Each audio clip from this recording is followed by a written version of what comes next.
Now, there's a situation I hear described again and again by parents, and it usually sounds something like this. My child knows their letter sounds, and they can tell me what every letter says. But when we open a book, they still can't read. Now, if you've experienced this, it can feel deeply confusing, because logically, it seems like reading should now work. You did the teaching, your child knows some letter sounds, so why doesn't reading flow naturally? Well, many parents quietly begin worrying at this stage, and maybe their child isn't ready. Maybe something is missed. Maybe they're falling behind. But I want to begin today with something very important. This situation is not unusual. In fact, it's one of the most predictable stages in learning to read. And understanding why it happens, it changes everything. Now, most of us grow up believing reading works like an assembly line, a specific sequence of skills, as it were. You learn the letters. You learn the sounds. You put them together. Read. Well, it feels logical because we adults, it feels automatic for us. We forget how complex the process once was. Now, unless you're learning a new language, when was the last time you struggled that hard or gave it a second thought? But what we might have forgotten is that reading is not built from knowledge alone. It is built on integration, and integration is where children often get stuck. Knowing sounds and using sounds are completely different skills. So let's imagine something familiar. Your child is sitting in front of the TV and, their thumbs are going furious on that PlayStation controller, and they're playing a soccer game or football, depending on where you are.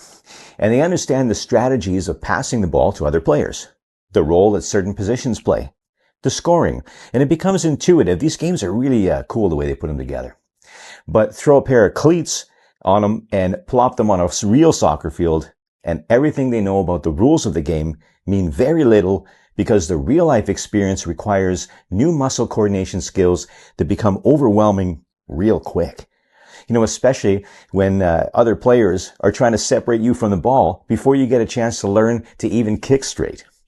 So too many processes must happen simultaneously, both emotionally and physically. That's why they say you got to get your head in the game. Now, reading works the same way. Your child may successfully answer, what sound does this letter make? Now, we can call that a rule. But reading asks a harder question. How do all these sounds work together right now?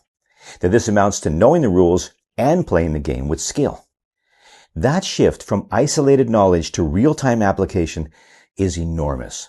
And unlike the noticeable struggles in physical activities, these internal cognitive struggles are often invisible to the watchful eye of mom and dad, and even trained professional teachers too. So here's what's really happening cognitively. The stuff we fail to notice at first. See, when a beginner reader looks at a word, their brain must recognize the first letter, recall its sound, hold that sound in memory, move to the next letter, recall that sound, and combine them instantly. Now, young readers have limited working memory capacity, so something often breaks down. When you juggle that many tasks, something's going to drop. Now, either sounds disappear before combining, attention shifts away, or the whole effort becomes overwhelming. And reading stops before they get a chance to combine all those moving parts in the speed it takes to read a single word. Now, from the outside, it looks like confusion, but from the inside, it's cognitive overload. So this is where many parents unknowingly become discouraged. They think, well, we just need more practice. So they repeat sound drills, handling those flashcards with the dexterity of a blackjack dealer. Now, the practice sessions get longer and longer.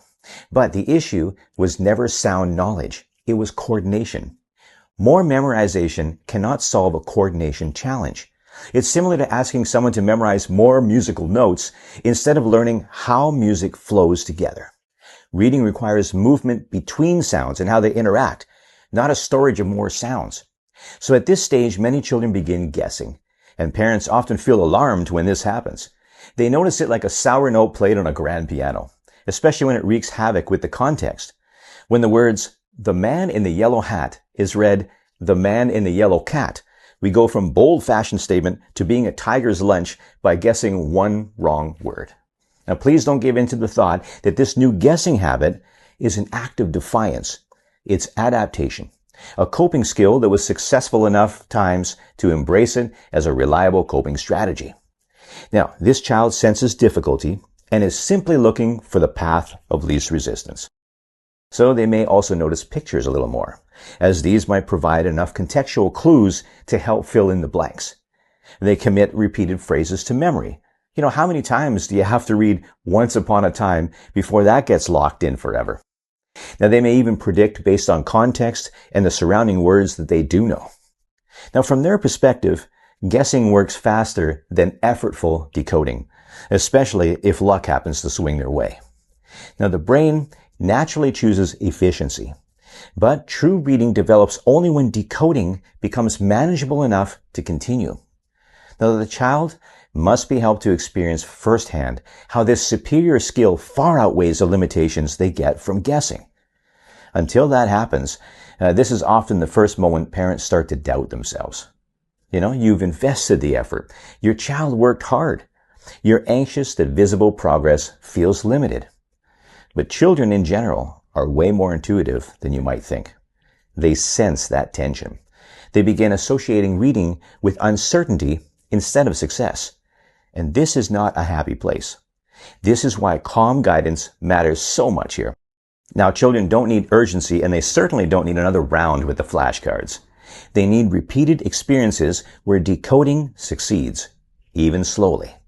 Confidence allows persistence. Persistence allows skills to blossom and grow. If your child knows sounds but struggles to read, try shifting your focus slightly. Instead of asking, "What sound is this?" we can model it. Listen to how the sounds move together. Blend aloud yourself. Reduce pressure for independence temporarily. Let your child experience successful reading alongside you.